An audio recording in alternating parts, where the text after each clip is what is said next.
we need to do to be like Singapore. Because now we are approaching, and I can see even the president has picked that, you see the opposition is picking that Singapore is about to be reduced to a campaign contest. And now, if it goes there, as long as it's a sunroof issue, sunroof to sunroof, sunroof from the government and sunroof of the opposition, very shortly it will become a joke. Very shortly it becomes diminished. You know, the late Raila Odinga, one of his rallying calls was Canaan. Remember, we are going to Canaan. You see, we need to be careful because remember when he lost the election, what did he say about not getting to Canaan? He said there are crocodiles in River Jordan. And you see the whole geography of where Canaan actually is in relation to River Jordan, we are not adding up. We hope in 90 years, what was the other timeline? There was 90. There was 90, 30. 30. Yeah, we don't start doing explanations about crocodiles. Oh, no, by the time he turns 90. Yes. Whatever that is, the time now of accounting and saying, we said within this time we need to be like Singapore. We don't want to have those questions that will be uncomfortable and saying, oh, there were sharks in the Indian Ocean between here and Singapore. We need to avoid that. But aspiration, let's make it very clear here. It's good. Kenyans, we know, first of all, on this one thing that he said there, tumechelewa kubadilisha Kenya. That is true. It's not even kuchelewa. We messed things up at independence.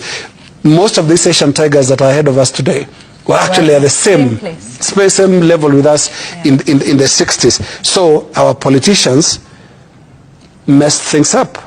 And are we talking about fixing that? Because the energy around this Singapore thing could be misplaced because there is nobody opposing. Let's be the first world. I don't think there is a counter to that. And indeed, every government that is in office, you have to aspire. And I think there's something that was mentioned earlier by Bonyo, which could just touch on. Continuity. We used to have Vision 2030. How long do we have to 2030? We still have a couple of years to go. 4 years. And before that, and this is for some Gituku's benefit, we were supposed to have eradicated? No, we have to have clean drinking water piped. Yes. By the year 2000. Right, yes. I invite you to see the donkeys supplying water in Rongai, my neighborhood. Kenya is dreaming, or is it just President William Ruto? The fifth president has lately, and without count, expressed his admiration of that Southeast Asia city-state called Singapore. And President Ruto vows that in his lifetime, 30 years, 5 years, or even 2, he must transform Kenya to a first world country. But the dream faces questions, not just from critics, but economic analysts, political fortune tellers, and ordinary folk. Some that struggle tonight to put a meal on the table. We are interpreting the Singapore dream here on The Gang. And how was your 2025? Well, we've got 12 days to the end of the year. We review the last 11 and a half months from politics to economics and maybe, time allowing, some sport. Isn't this our lifetime dream as Kenyans? Everybody wants this direction. But there's something troubling about this narrative, and I would look at it, Yvonne, from a very basic level, that it has been upped as nearly the only national conversation driven by the president himself. Meaning, at a very simple way, you travel out there as a Kenyan and you will be seen as, oh, you guys are aspiring to be Singapore. That is troubling, because that's not the only thing we should be thinking about. We should be thinking about Kenya. What can Kenya become? Because there are all these development models that we can emulate. And what else is troubling about the Singapore experience? Do we know how small Singapore is in terms of size compared to Kenya? Let me illustrate this a bit. Singapore is a city-state, a very small country that is in diameter 50 kilometers. 50 kilometers is like Nairobi to Thika. Yeah. Meaning actually we'll be halfway there if we do the expressway from Thika to Museum Hill. We would have done the diameter of the country. That is the size of Singapore. Singapore is nearly 800 times smaller than Kenya. You know what that means? That you can pick Singapore's 800 pieces of Singapore and fit them into Kenya. This is a small city-state that has done so well, no doubt, but in terms of size, we are not picking our size. Population. Singapore is only 6 million, is it? How many are we in Nairobi now, Sam? Yeah, by date, about that. But it could be 6 million, yeah. By night is about 4 million. Yeah, meaning, I mean, the people come here during the day, that's the entire population of Singapore. I think we are overdoing this. We honestly should aspire to do well as a country, but can we have some of this?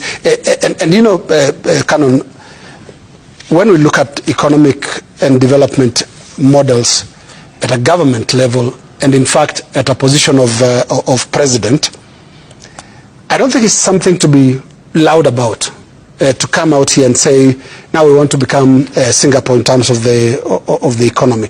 It's all well. Do it. Do it. Start the journey. But ensure the narrative is not going to embarrass the public, the population, because there's an aspect of it that sometimes sounds a bit like the bigger toy mentality, that we want that. What would stop us when it comes to football, where we don't do very well, for somebody to start coming here and say, we want to play like Brazil? In my lifetime, we have to win the World Cup, we have to be playing like Brazil. Before that, we'll start talking about, for example, more advanced military jurisdictions like the US, start admiring their submarines. There's something troubling about this narrative. Well, we're not politicians. Maybe it works with the politics, it excites the crowds, but I think it's at some point a bit embarrassing. That's what we have to keep doing. Let's do this thing. Let's go to Singapore. Let's go to Taiwan. Let's go to Hong Kong. All these models that are working. But let me now come to what else the president needs to focus on. And that is, we can't skip the queue. There's a script as to how Singapore became what it is today. And when you look at their script, some of it is about basics, like meritocracy, just having the right people doing the jobs. What do we do here? We still appoint people in a by-election. You two are losers. You are the trade attaché, and what else was the other one? Yeah, there were two who were appointed. Yeah, there were two who were appointed on a campaign. Yeah. You can't catch up with Singapore like that. Yeah. That is not how Singapore became. Singapore, actually, when it comes to the human resource component, Lee Kuan Yew, who the president must become if he wants a copy of Singapore, was obsessed with meritocracy, making sure that he has the right people running, including the housing project, which Singapore is very successful about. So I hope we can have less noise about Singapore and Ati black chocolate ni fine melanin bana kutoka nikapate kanapenda kenye mi wanapenda so kanapenda toto chupa na haga nono madam na kudai umedunga mini na unapenda mangwai una dance fit unawacha nikismile ama niko high jua lies nice Kono moja mbele ngine yenderembe baila